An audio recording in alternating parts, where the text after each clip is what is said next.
ग्रीष्मावकाश के बाद आखिरकार एक बार फिर से स्कूल खुल गए और पहले दिन बच्चों की कम संख्या देखने को मिली। स्कूलों में आज से प्रवेशोत्सव का दूसरा चरण शुरू हो गया है। इस साल भी 2 चरणों में प्रवेशोत्सव आयोजित हो रहे हैं। 26 अप्रैल से 9 मई तक पहला चरण था, जबकि 19 जून से 3 जुलाई तक दूसरा चरण चलेगा। इसके तहत घर घर जाकर अभिभावकों से संपर्क किया जाएगा। प्रत्येक शिक्षक के पास 5-5 नामांकन करने का लक्ष्य निर्धारित किया गया है। पहले चरण में करीब 40% लक्ष्य हासिल किया गया था। दूसरे चरण में 60% लक्ष्य हासिल करने की चुनौती है। सरकारी स्कूलों का परिणाम बेहतर रहने से नामांकन बढ़ने की उम्मीद है। महेश दाधीच हमारे संवाददाता इस वक्त हमारे साथ जुड़ गए हैं। महेश, स्कूल एक बार फिर से खुल गए हैं और प्रवेशोत्सव लक्ष्य को पूरा करना एक बड़ी चुनौती होगी।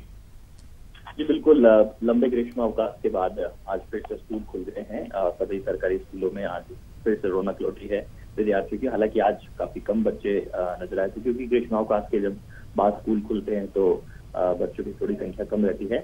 लेकिन इसी के साथ जो सभी विद्यालय हैं उनको प्रवेशोत्सव का दूसरा चरण चलाने के निर्देश दिए गए थे। इसी के तहत इस साल भी जो 2 चरणों में प्रवेशोत्सव का आयोजन किया जा रहा है।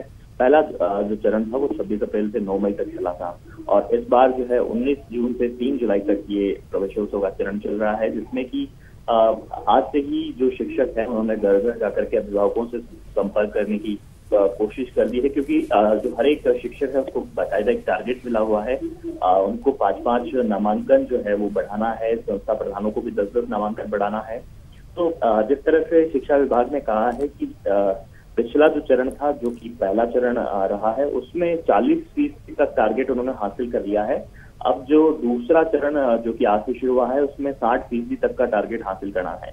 शिक्षा मंत्री ने सभी शिक्षकों को बधाई दी है। वासुदेव देवनानी ने कहा है कि शिक्षक अपने एक टारगेट को जल्द पूरा कर सकेंगे, क्योंकि सरकारी स्कूलों के परिणाम पिछले सालों की तुलना में जो परिणाम आए हैं उसकी वजह से शिक्षकों को भी कहीं ना कहीं सहूलियत होगी और वो अपने लक्ष्य को पूरा कर पाएंगे। बहुत बहुत शुक्रिया महेश आपका इन तमाम जानकारियों के लिए। तो आज से स्कूल खुल गए हैं और प्रवेशोत्सव को लेकर अब शिक्षक जो हैं वो तैयारियों में जुटे हैं।